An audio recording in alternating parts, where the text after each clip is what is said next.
Assalamualaikum warahmatullahi wabarakatuh.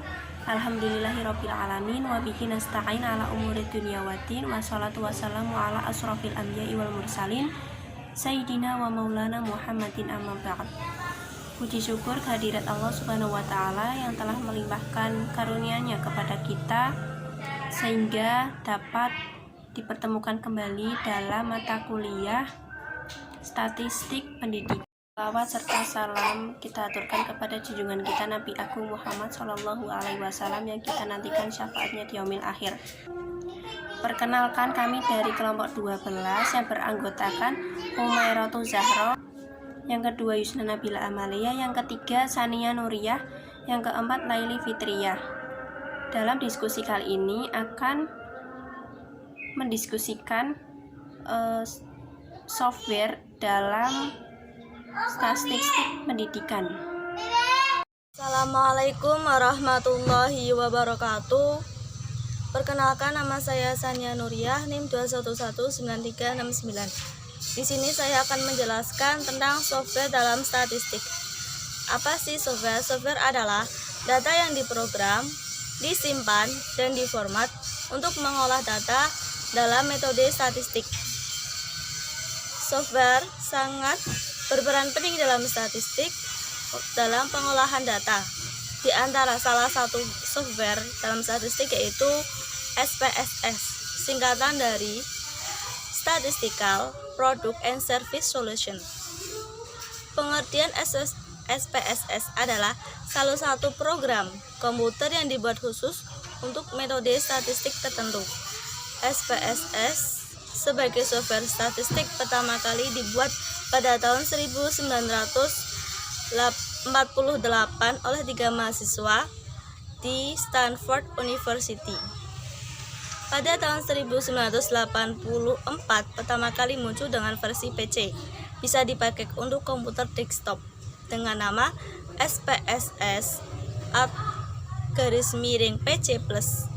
Dan sejalan dengan mulai populernya sistem operasi Windows, SPSS pada tahun 1992 juga mengeluarkan versi Windows. Dan untuk memantapkan posisinya sebagai salah satu market leader inteligensi, SPSS juga menjalin aliansi strategis dengan software house terkemuka lainnya seperti Oracle Corp, Business Objects, serta Keras Integrated Solution. SPSS dulu singkatan dari Statistical Package for the Social Sciences dan sekarang berubah menjadi Statistical Product and Service Solution. Singkatan yang dulu ditunjukkan bagi pengolahan data statistik untuk ilmu sosial dan sekarang berubah karena ada perluasan menjadi jenis user seperti produk di pabrik, riset ilmu, dan lainnya. SPSS sekarang tidak hanya digunakan dalam masalah statistik, juga digunakan sudah meluas ke data mining seperti mengeksplorasi data yang terkumpul dan predictive analytic. Persyaratan hardware dan software SPSS. SPSS akan berjalan dengan optimal. Disarankan untuk menggunakan perangkat keras hardware dengan spesifikasi yang pertama, prosesor Intel Pentium atau kompatibelnya, dan dapat juga prosesor AMD Athlon atau kompatibelnya. Clock speed yang disarankan adalah 1, GHz ke atas. Yang kedua, memori RAM minimal 2 GB. Dan spesifikasi ketiga, kapasitas hard disk minimal 2 GB. Yang keempat, monitor XPGA dengan resolusi minimal 1240x1024 x 768. Dan spesifikasi kelima, contoh sistem operasi Windows bisa menggunakan Microsoft Windows 7, Windows 8, atau Windows 10. Dan spesifikasi terakhir nomor 6 yaitu contoh sistem operasi Macintosh dapat menggunakan OS XEL Capitan. Terima kasih.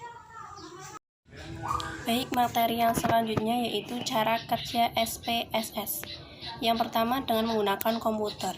Pengolahan data menjadi informasi dengan menggunakan komputer. Yang pertama input data, terus komputer, kemudian output data. Yang kedua menggunakan statistik. Cara kerja proses perhitungan dengan statistik yaitu input data, lalu statistik, kemudian output data. Yang ketiga menggunakan SPSS.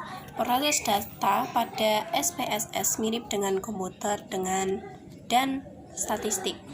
Hanya ada variasi dalam penyajian input dan output datanya. Prosesnya yaitu yang pertama data yang akan diproses dimasukkan lewat menu editor yang otomatis muncul di layar saat SPSS dijalankan. Yang kedua, data yang telah diinput kemudian diproses lewat menu data editor. Yang ketiga, hasil pengolahan data muncul di layar Windows yang lain dari SPSS yaitu viewer. Output SPSS berupa teks, tabel ataupun grafik. SPSS merupakan paket program untuk mengolah dan menganalisis. Maka untuk menjalankan program ini terlebih dahulu harus disiapkan data yang akan diolah dan dianalisis untuk bisa dimengerti oleh prosesor pada SPSS for Windows. Data tersebut harus mempunyai struktur, format, dan jenis tertentu. Untuk menjalankan SPSS for Windows adalah yang pertama, klik Start. Yang kedua, arahkan pointer mouse pada menu program, yaitu programnya IBM IP SPSS Statistik. Yang ketiga, klik 2 kali pada shortcut SPSS. Itu saja materi dari saya. Saya Humeratus Zahro NIM 2119337 akan melanjutkan pengertian list real. Statistik adalah kumpulan data yang bisa memberikan gambaran tentang suatu keadaan yang ditekankan pada angka. Sedangkan statistika adalah ilmu yang mempelajari cara-cara pengumpulan, penyajian, analisis, interpretasi, dan pengambilan kesimpulan dari data yang didapat. Dalam pengertian yang lebih luas, statistik kumpulan data dalam bentuk angka maupun bukan angka yang disusun dalam bentuk tabel atau daftar dan diagram yang menggambarkan atau berkaitan dengan suatu masalah tertentu. Biasanya suatu data diikuti atau dilengkapi dengan keterangan-keterangan yang berkaitan dengan suatu peristiwa atau keadaan tertentu. Alat untuk menghitung besarnya anggota sampel yang diambil dari suatu populasi, alat untuk menguji validitas dan reliabilitas instrumen, teknik-teknik untuk menyajikan data, alat untuk menganalisis data seperti menguji hipotesis penelitian yang diajukan. Dalam memudahkan kita mengolah data dengan analisa statistika dapat menggunakan berbagai macam alat bantu atau software. Adapun software statistika yang dapat digunakan sangatlah banyak, namun tidak semuanya memiliki keakuratan yang baik. Perkenalkan, nama saya Laili Fitriani, NIM 2119376 akan menjelaskan apa itu kelebihan dan kekurangan list real. Yang pertama ada kelebihan list real, yaitu Smart PLS atau Smart Partial List adalah software statistik yang sama tujuannya dengan Lister dan Amos, yaitu untuk menguji hubungan antara variabel. Yang dua, ada pendekatan Smart PLS dianggap powerful karena tidak berdasarkan pada berbagai asumsi. Tiga, jumlah sampel yang dibutuhkan dalam analisis relatif kecil.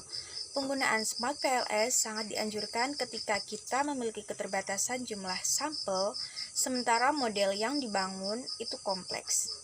Hal ini tidak dapat dilakukan ketika kita menggunakan kedua software di atas. Lister dan Amos membutuhkan kecukupan sampel. Yang keempat, ada data dalam analisis Smart PLS tidak harus memiliki distribusi normal, karena Smart PLS menggunakan metode bootstrapping atau penggandaan secara acak.